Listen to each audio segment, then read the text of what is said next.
Our next story, the Elections Department said on Wednesday that the Electoral Boundaries Review Committee, or EBRC, was convened last month. This is the first step to the next Singapore general election, which has to be held by April 2021. And with us to discuss this is Deputy Political Editor Royston Sim. Hello. So for those out there who may be a little bit unsure, what exactly does this committee do?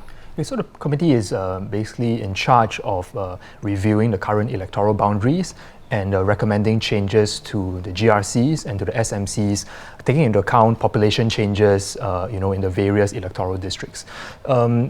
This time round, it has been tasked with further reducing the average size of GRCs and also increasing the number of SMCs to more than the current 13. In short, basically, it determines the map, of the battleground for the coming GE. The committee is chaired by the Secretary to the Prime Minister, Tan Kee Yong, and usually comprises 5 public servants who have expertise in urban planning and in housing demographics. And past members have included the chief executives of the Singapore Land Authority, the Housing Development Board, the government's chief statistician, and also the head of the elections department. I see. So now that this committee has sort of been convened, right? What happens next? So the next step is for the committee to finish its work, and then it will submit its report to the Prime Minister. So in previous elections, from 2006 to 2015, in those 3 elections, the committee has taken between 2 to 4 months to complete its work. So after the report is submitted to the PM, he will then have to accept it and send it on to Parliament. The next step after that is for the report to be gazetted, and then it will be made public, and that's when your political parties can finalize their plans, for the coming election. And the release of the report is really when your election season kicks into high gear. Oof. And the next step after that is for Parliament to be dissolved and for the writ of election to be issued. And after that, there'll be nomination day, and which is really the start of your election campaign, and right.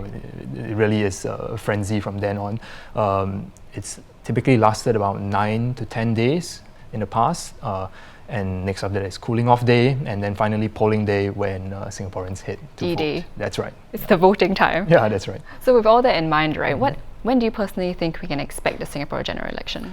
Well, the formation of the committee means that an election is near, but not necessarily imminent. Okay. Because if you look at past elections, the kind of gap between when the report is released and when polling day is, it's ranged from as short as 17 days to as long as 6 months.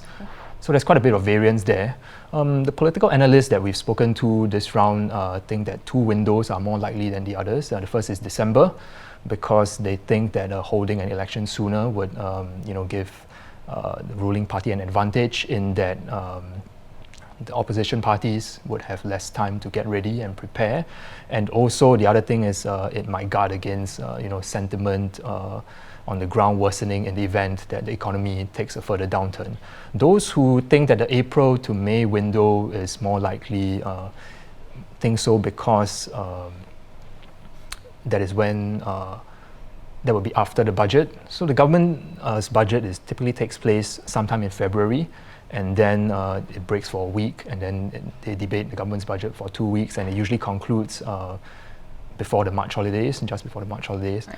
And the reason they think it's going to be a post-budget election is because the government, from its budget this year, still has $15 billion surplus, and that's funds that could be spent to address any other lingering concerns that the people might have. And some analysts think that next year's budget, if it does happen, could well be an election budget. Right. And there's also historical precedence to this. In 2006 and in 2011, both elections were held in May. So my own sense is that an election is more likely next year after the budget, because the government still has plans and policies that it has in the works and has yet to roll out. And so if I had to make a bet, I would place it on next year. Right. Yeah. But at this point, we're just speculating. Yeah, that's right. I mean, right now, all the guesses that we have are the educated guesses. It's guesswork, because there's only one person who knows when the election is going to be held, and that's the Prime Minister, because only he has the prerogative to call the Right. elections. So it's neither of us. We're just here to No. make educated decisions Yes, for that's you. right. So it remains to be seen. And if you'd like to know and keep up to date about how the Singapore general election is going, do head on to our website. That's www.straitstimes.com. Thanks for sharing more with us, Royston. Thank you, Kimberly. So if you'd like more news and videos, as we have mentioned earlier, do head on to our website. That's www.straitstimes.com. Otherwise, those were our top stories of the day. Once again, I'm Kimberly Jiao. Thank you for watching The Big Story, and we will see you tomorrow.